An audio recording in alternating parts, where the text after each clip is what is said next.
on va parler de Chelsea, qui a tourné, et là aussi, qui a ouvert plutôt un nouveau chapitre de son existence fin mai, début juin, avec le rachat du club par un groupe d'investisseurs mené par l'Américain Todd Boehly. C'est fini pour l'ère Roman Abramovich. C'est aussi, on s'est dit, terminé pour les soucis liés aux sanctions liées à la guerre en Ukraine, puisque Ouais. celles-ci ont beaucoup pénalisé Chelsea en deuxième partie de saison dernière. On s'est dit, ça y est, Chelsea va revenir sur le devant de la scène avec un mercato très ambitieux, beaucoup de moyens déployés pour redevenir une place forte du championnat anglais. Bon, ils étaient troisième la saison dernière, mais là, ils doivent viser le titre. Enfin, c'est normal pour un club comme celui-ci.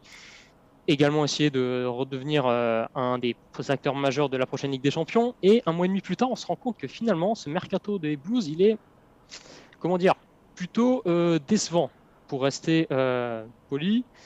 Ok, il y a eu des arrivées intéressantes. Outre les retours de prêt, on peut noter bien sûr le recrutement de Kalidou Koulibaly pour 38 millions d'euros. C'est une très belle recrue.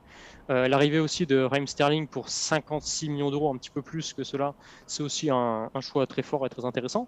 Mais on ne compte pas le nombre de pistes qui ont capoté, le nombre de transferts qui n'ont pas pu se faire, comme Rafinha par exemple, qui a finalement décidé d'aller au FC Barcelone. Et il y a aussi, et ça on en parlera un peu plus en détail, le nombre de joueurs qui sont soit déjà partis, soit désireux de s'en aller. Au milieu de tout ça, on a un entraîneur qui est Thomas Tuchel, qui commence à s'agacer, à s'inquiéter, et qui a envoyé un signal d'alerte à ses dirigeants il y a quelques jours, en leur disant notamment « Nous ne sommes pas assez compétitifs ». Alors le message est clair, il faut vraiment se renforcer, il faut aller vite désormais.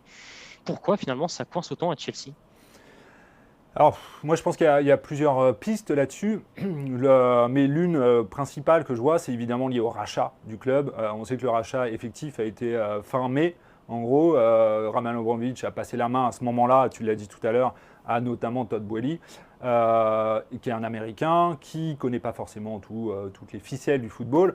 Et pour moi, le facteur déterminant dans cette histoire, c'est notamment qu'il y a eu beaucoup de changements à la tête de Chelsea.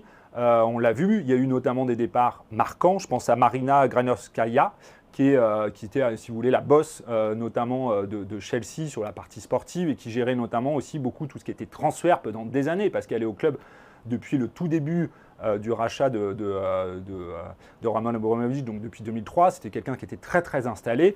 Et l'autre départ, c'est évidemment quelqu'un qu'on connaît très bien dans le football français, mais dans le football mondial, c'est Peter Cech, qui était là le directeur conseiller technique de la performance et qui était aussi là pour épauler Thomas Tuchel au quotidien et notamment dans tout ce qui était piste de recrutement. Je pense que ces deux départs-là, qui n'ont pas été compensés, sont pour moi la clé dans ce mercato parce qu'on le sait, Todd Boehly pour le moment assure une grande partie justement, il gère avec Thomas Tuchel. En gros, c'est les deux hommes forts à Chelsea. Le rôle de Thomas Tuchel a augmenté. Il y a eu une très bonne chronique la semaine dernière sur un titre de Philippe Auclair là-dessus. Le rôle de Thomas Tuchel est devenu plus important, mais visiblement, ça colle pas. Et notamment, Todd Boehly, c'est quelqu'un qui est très investi, qui connaît le sport, parce qu'il était dans le baseball, il a été longtemps, c'est quelqu'un qui a réussi dans le baseball. Mais dans le monde du football, pour moi, c'est encore un novice. Et là, je trouve qu'on le voit justement durant ce mercato, il avait peut-être besoin d'être épaulé durant ce mercato par un bon directeur sportif, par quelqu'un qui connaissait. Et du coup, je trouve ça un peu dommage d'avoir laissé partir, parce qu'on sait, notamment Marina Granovskaya avait proposé de continuer un peu, de donner de filer un coup de main pendant ce mercato. Je pense que ça aurait été utile vu son carnet d'adresses, vu son expérience. Et là, on le voit. Je trouve qu'il y a certains.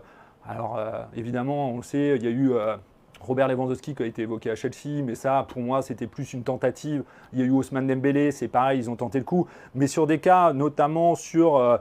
J'avais pensé à Jules Koundé, qui était soi-disant proche de signer à Chelsea, ou tu l'as dit, et qui est parti sur Barcelone. Et je pense évidemment à l'autre que tu l'as cité tout à l'heure, c'est Rafinha.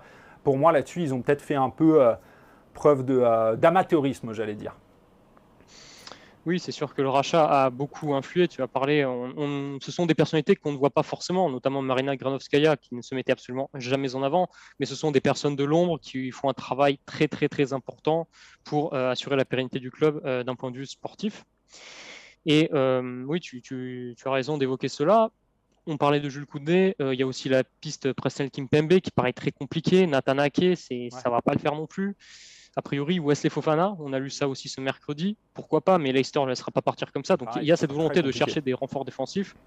Et tous ces dossiers, on a l'impression qu'ils sont vraiment compliqués. Et puis il y a un autre élément à mettre en avant, c'est le poste de numéro 9. Donc il y a Romelu Lukaku qui est retourné en prêt à l'Inter Milan. D'ailleurs, on pourrait s'interroger. Hein. C'est un joueur qui est venu contre 115 millions d'euros il y a un an. Et il repart un an plus tard en prêt, prépayant certes, mais bon, c'est un flop curieux. Ouais. Voilà. Il y a Timo Werner qui aimerait récupérer un peu plus de temps de jeu ailleurs, qui va jouer en numéro 9 à Chelsea si ce transfert se concrétise aussi. J'ai regardé dans l'effectif, il y a 2 purs neufs qui sont de retour de prêt, c'est Michy Batshuayi et le jeune Armando Broja qui revient de Southampton. Ça peut être des joueurs de rotation, difficile d'en faire des titulaires. On sait que Thomas Tuchel aimait beaucoup mettre Kai Havertz en faux numéro 9. Ça n'a pas toujours été incroyable. Ouais. Et c'est là qui s'inquiète vraiment, c'est qui va jouer en pointe. Et c'est un vrai chantier pour Chelsea. Il y a 2 débats, c'est ce que tu dis. Il y a le rôle d'avant-centre et le rôle de défenseur, où ils ont besoin, pour moi, Tuchel le dit souvent, ils ont besoin de recruter encore en défense. Même si Koulibaly, pour moi, c'est une super recrue, mais ils ont encore besoin de se renforcer. Et c'est vrai que pour le moment, ils coincent alors qu'ils ont des pistes, mais des pistes qui étaient réalisables. Parce qu'on sait, par exemple, Jules Koundé, c'est quelqu'un qui finalement va partir. C'est pareil sur Rafinha, alors c'est un autre poste, mais c'est pareil pour Rafinha. Donc il y a quelque chose où ils manquent de feeling, j'allais dire, sur certains trucs, et je pense que c'est un manque d'expérience. Et que c'est peut-être aussi le fait de ne pas avoir su s'épauler pour ce mercato qui est arrivé en effet très tôt après la vente du club. Oui, et on n'a pas parlé d'un autre point, c'est que outre les arrivées et les départs, il y a aussi les prolongations de contrat. N'Golo Kanté n'a toujours pas prolongé, son contrat se termine dans 1 an. Jorginho, pareil. Donc ce sont d'autres éléments, peut-être que justement les dirigeants travaillent sur ces dossiers en priorité dans l'ombre, on ne sait pas. C'est une possibilité. Et en tout cas, voilà, les cadors anglais ont plus ou moins fini leur mercato. Arsenal notamment semble vraiment affûté. Manchester City, Liverpool, ça n'a pas énormément bougé, mais c'est déjà pas mal. Ouais, Tottenham aussi. Et donc c'est pour ça que Thomas Tuchel s'inquiète. Et d'ailleurs, en parlant de Thomas Tuchel, moi, j'ai l'impression qu'on retrouve le Tuchel de la fin d'aventure au PSG de sa 3e année, celui qui critiquait ouvertement le mercato, qui envoyait des petits taquets à Leonardo et qui finalement a été démis de ses fonctions juste avant Noël. Attention à ce que l'histoire se répète pas trop quand même. Ouais, je suis d'accord. Tu sens qu'il s'agace de plus en plus et voilà, on retrouve en effet ce qu'on n'avait pas trop vu avant, je trouve, à Chelsea, le Thomas Tuchel justement un peu sur les nerfs, j'allais dire, à Paris. Ça, je trouve et tu l'as dit, on l'a notamment vu ces derniers jours avec l'histoire entre Azpilicueta et Marcos Alonso, qui sont, on n'en a pas encore parlé, mais qui sont très convoités par le FC Barcelone. Le FC Barcelone qui a déjà réussi à récupérer Christiansen libre, parce qu'il n'a pas prolongé à Chelsea et qui donc arrivait à Barcelone. Ça, c'est pareil, c'est un départ qui peut peser aussi à Chelsea. Il aurait pu rendre des services vu ce qui se passe en ce moment.